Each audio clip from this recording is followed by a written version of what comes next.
సంస్కృతి సంపద YouTube channel తరపున అందరికీ స్వాగతం. ఉపనిషద్ విజ్ఞానము అనే శీర్షిక ద్వారా శ్రీ లోకనాథం గారు ధారావాహిక ప్రసంగం చేస్తున్నారు. వారి ధారావాహిక ప్రసంగంలో ఈరోజు 55వ ప్రసంగం చేస్తున్నారు. ఈరోజు ఉపనిషత్తు ఈశావాస్యోపనిషత్ గురించి ప్రసంగిస్తారు. శ్రీ లోకనాథం గారికి స్వాగతం.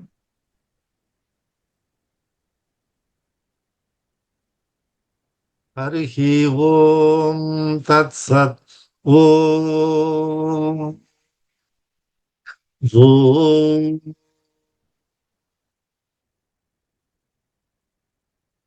గురవే సర్వలోకానాం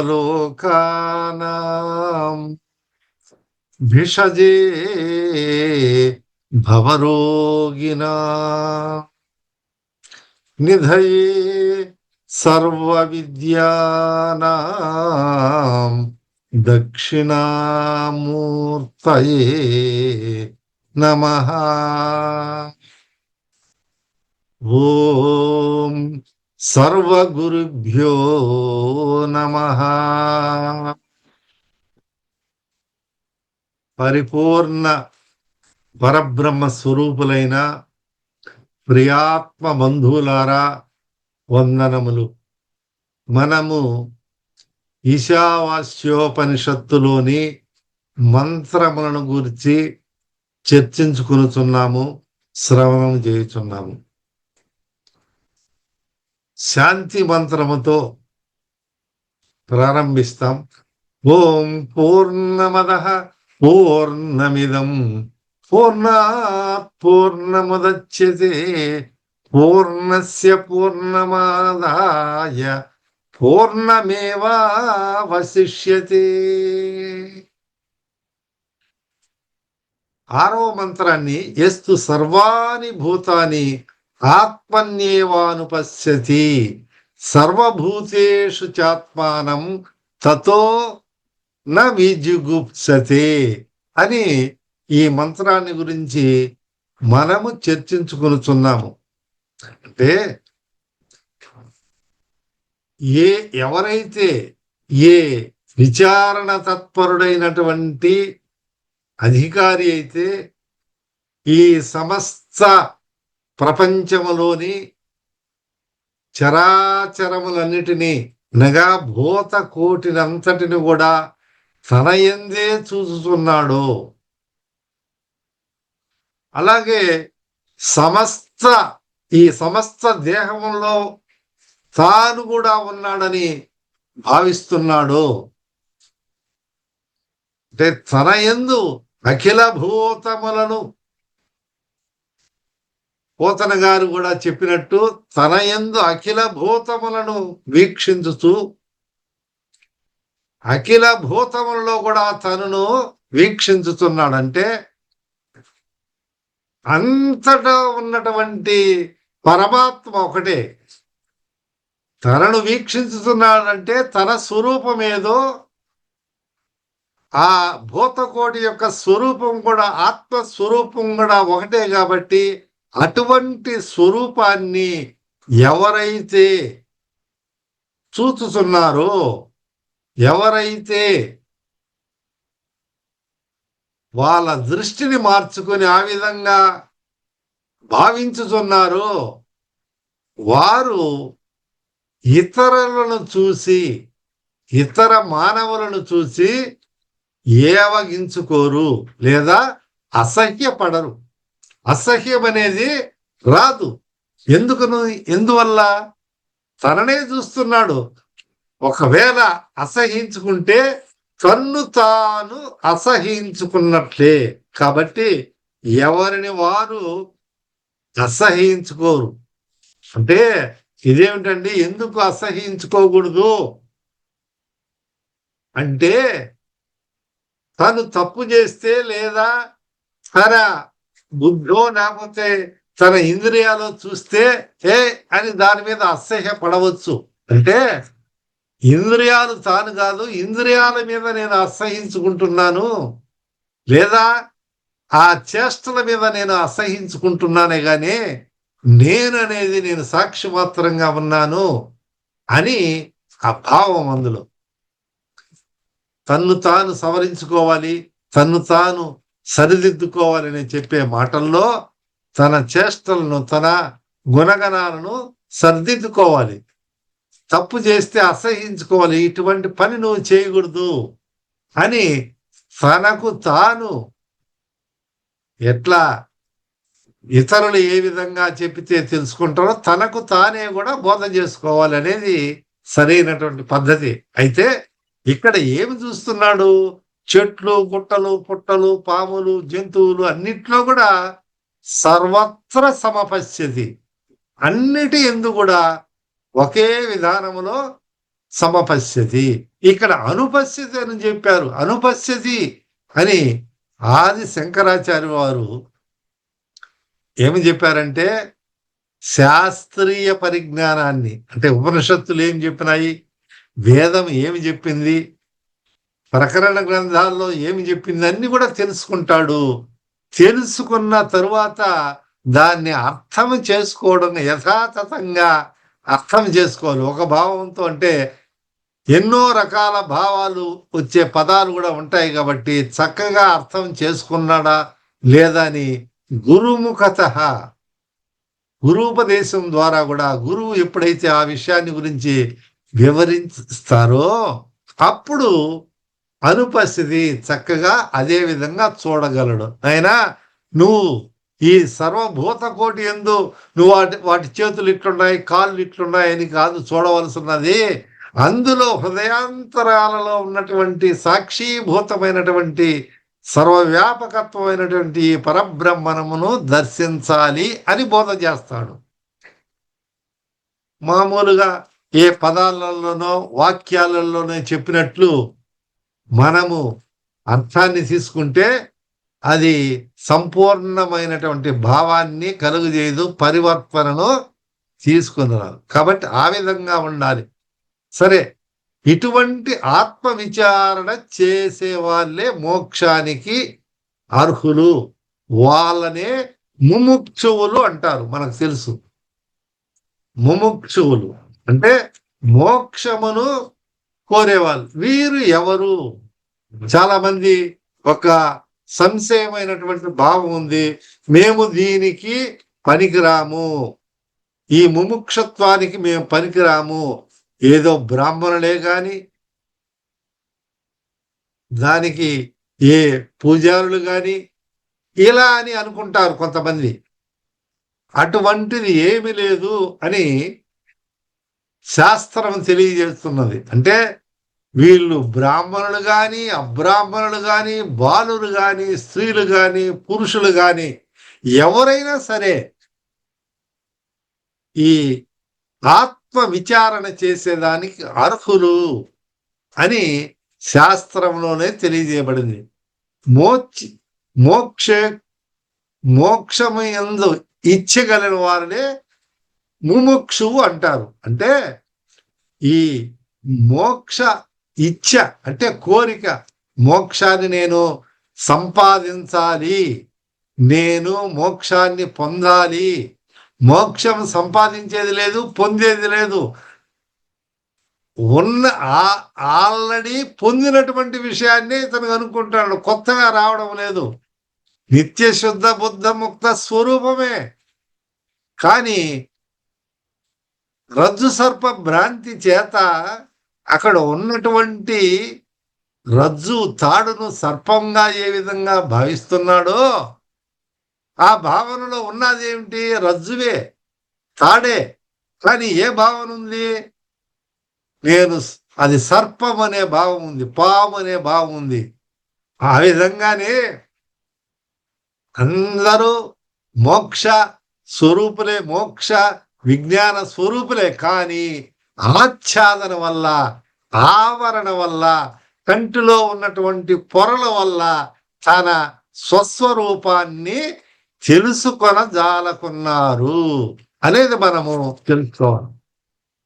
ముముక్షుత్వం అంటే ఇంకా మీకు బాగా చక్కగా అర్థం కావాలంటే అగ్ని చేత దహించబడినటువంటి వాడు అగ్నితో కాలిపోతామంటే శాంతము కొరకు పరితపించినట్లు, అంటే శాంతి కావాలని పరితపించినట్లు తాపత్రయాజ్ఞలచే పరితపించువాడు జ్ఞానానందముచే శాంతము కలిగినట్టుకై పరిభ్రమించు.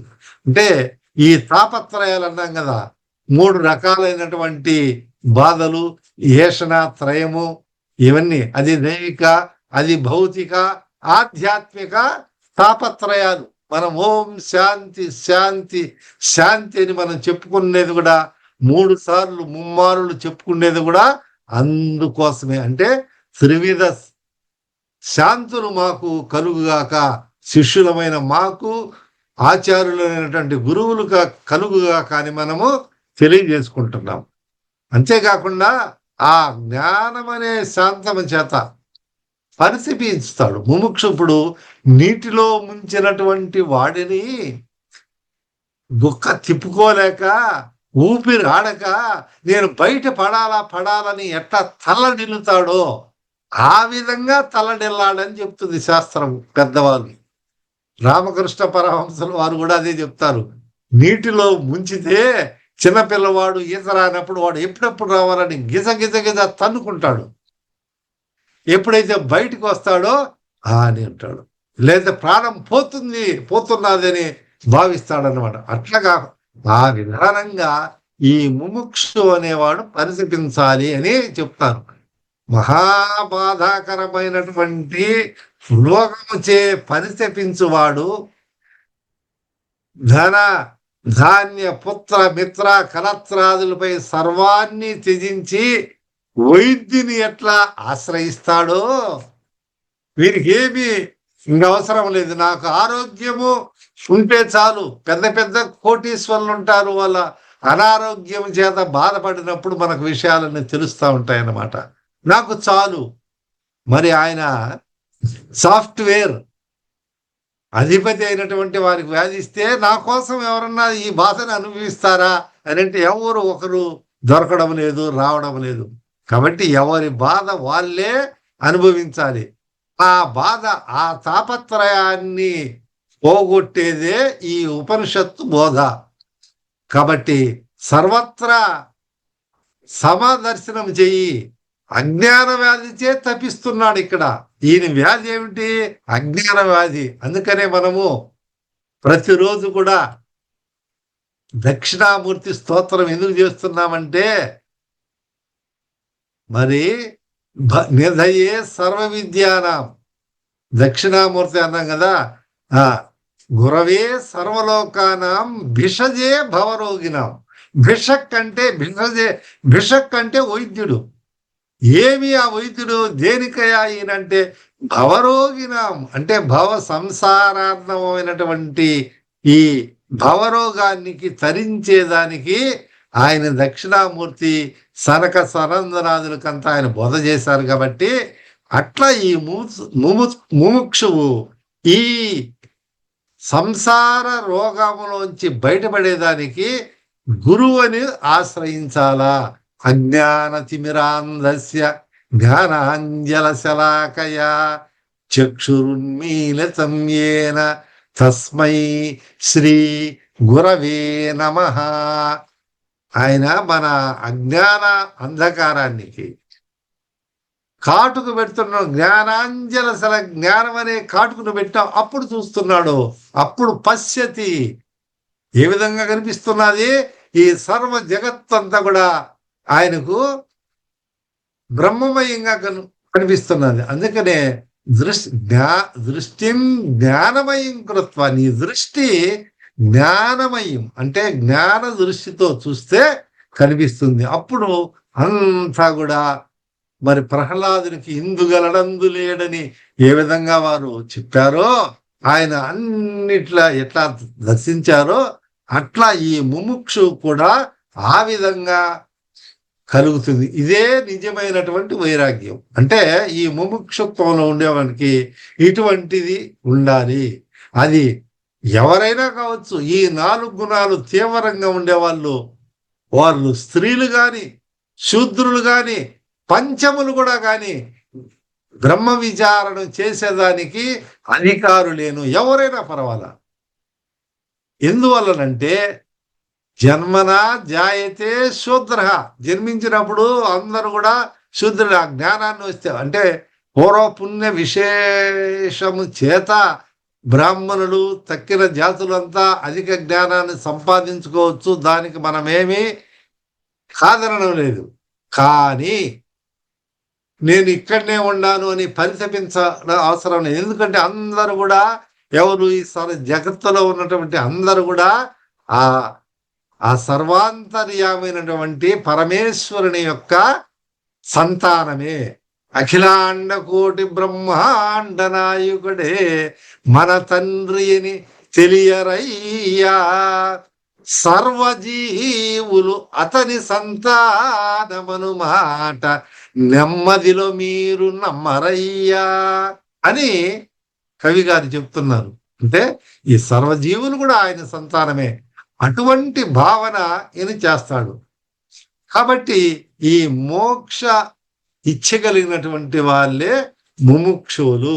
మరి ముముక్షువుల లక్షణము, మరి ముముక్షత్వం, మనుష్యత్వం, ముముక్షత్వం, మహాపురుష సంశ్రయం.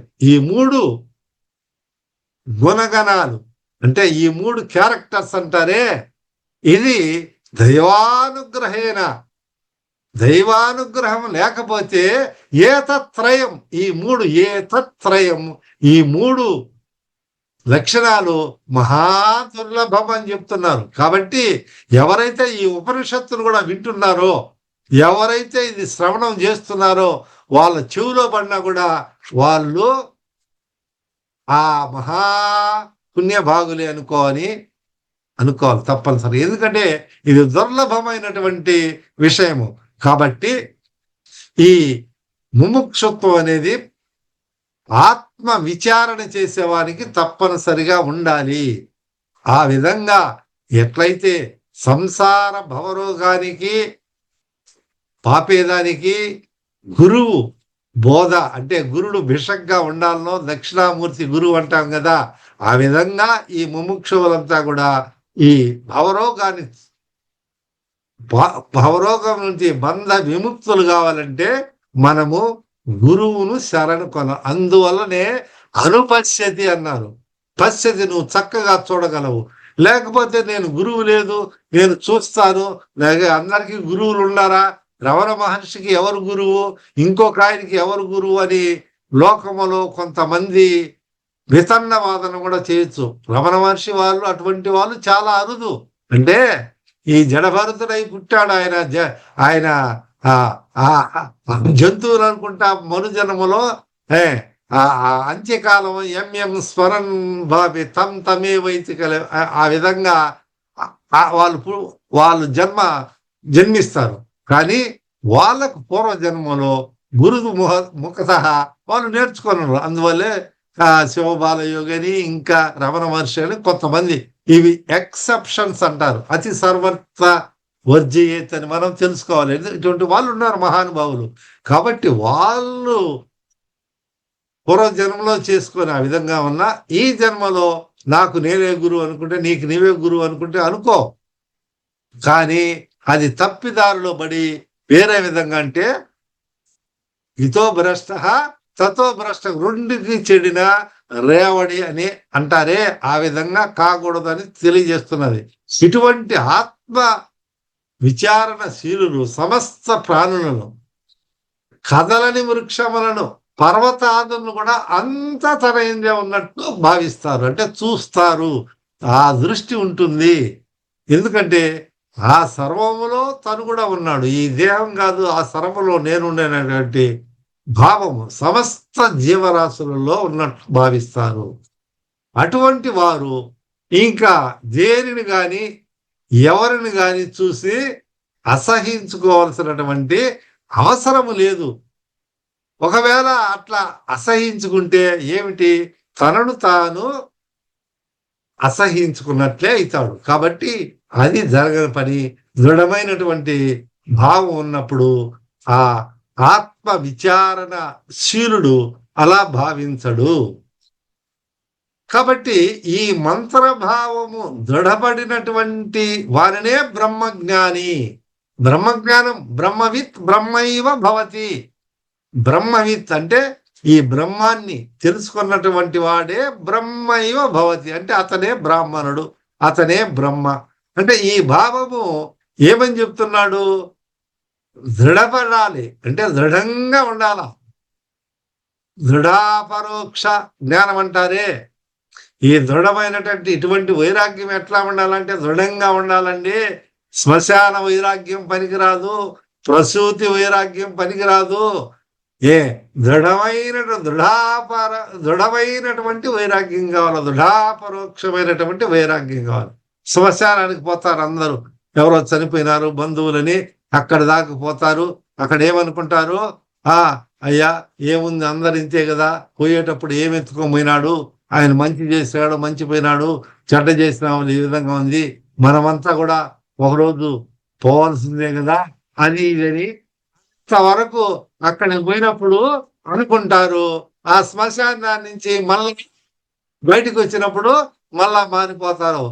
ఏంటి కుక్క తోక వంకనే అంటారే, అట్లా ఉంటే అది దృఢమైనటువంటి వైరాగ్యం కాదు, దృఢాపరోక్షమైనటువంటి కదలనటువంటి దృఢమైనటువంటి వైరాగ్యం ఉండాలని ఈ మంత్రం మనకు తెలియజేస్తుంది. కాబట్టి సమస్త ప్రపంచాన్ని అంతలో కూడా వ్యాపించినటువంటి ఈ దృష్టి రావాలంటే దృఢమైనటువంటి సాధన చేయాలి, గురువు ద్వారా విషయాలు తెలుసుకోవాలి. తను ఎక్కడ తప్పు దొరుకుతుందో అప్పుడు గురు సమీపంలో ఉంటే, గురూపస్థితంలో ఉంటే సరిదిద్దుతాడు, గురువు చక్కబెడతాడు.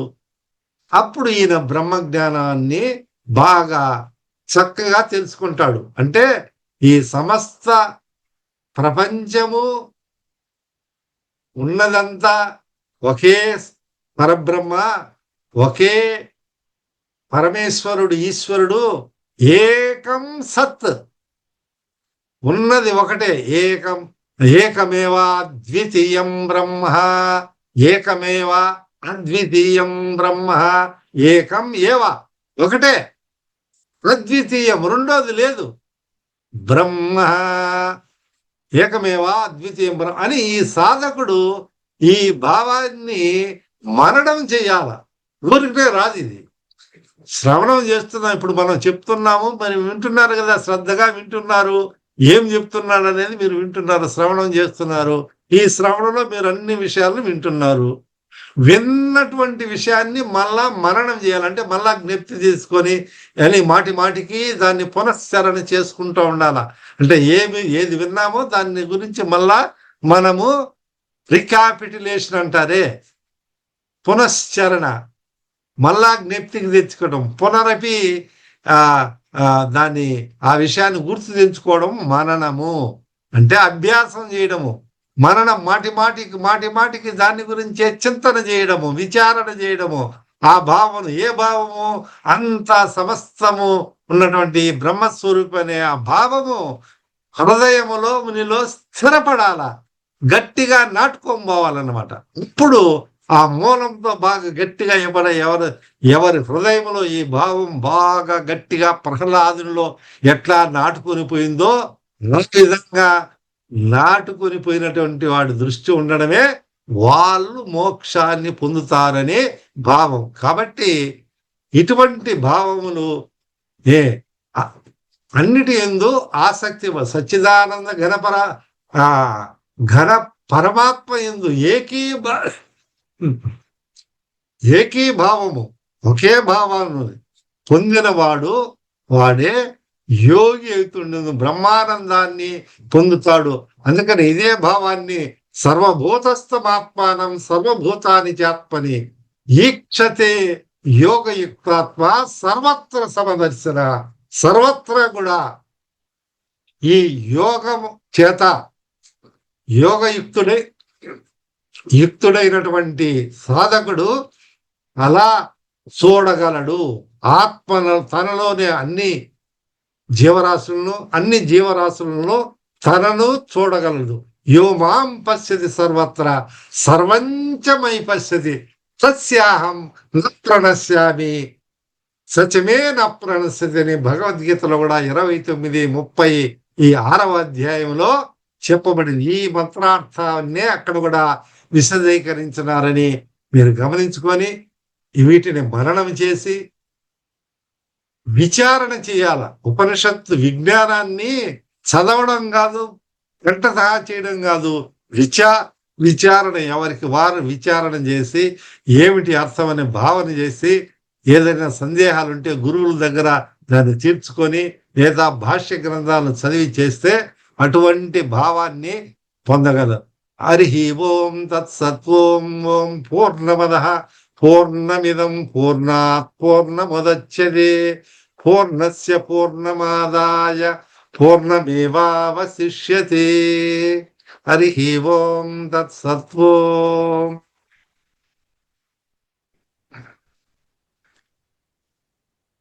ఉపనిషత్ విజ్ఞానము అనే శీర్షిక ద్వారా ధారావాహిక ప్రసంగం చేసిన శ్రీ లోకనాథన్ గారికి ధన్యవాదాలు. ధన్యవాదాలు. నమస్తే.